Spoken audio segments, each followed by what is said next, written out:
সাধারণ মানুষের স্বাস্থ্য সচেতনতা বৃদ্ধি এবং প্রাথমিক স্বাস্থ্য পরিষেবা পৌঁছে দিতে শিলিগুড়ি সারদাপল্লী নাগরিক কল্যাণ সমিতির উদ্যোগে এবং এসকেএস হার্ট সেন্টারের সহযোগিতায় একটি বিনামূল্যে স্বাস্থ্য পরীক্ষা শিবির অনুষ্ঠিত হল।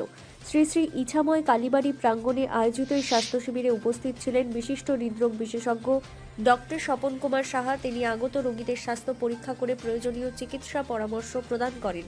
শিবিরে ইসিজি, রক্তে শর্করা পরীক্ষা, রক্তচাপ পরীক্ষা এবং চক্ষু পরীক্ষা সহ একাধিক স্বাস্থ্য পরিষেবার ব্যবস্থা করা হয়। এলাকার বহু মানুষ এই সুযোগ গ্রহণ করে নিজেদের স্বাস্থ্য পরীক্ষা করান এবং বিশেষজ্ঞ চিকিৎসকদের কাছ থেকে প্রয়োজনীয় পরামর্শ নেন। উদ্যোক্তাদের পক্ষ থেকে জানানো হয়, সমাজের সব স্তরের মানুষের কাছে স্বাস্থ্য পরিষেবা পৌঁছে দেওয়ার লক্ষ্যেই এই ধরনের উদ্যোগ নেওয়া হয়েছে। এদিনের শিবিরে মোট 350 জন মানুষ স্বাস্থ্য পরীক্ষার সুবিধা গ্রহণ করেন। স্থানীয় বাসিন্দারা এই উদ্যোগকে স্বাগত জানিয়ে ভবিষ্যতেও এমন স্বাস্থ্য শিবির আয়োজনের দাবি জানিয়েছেন।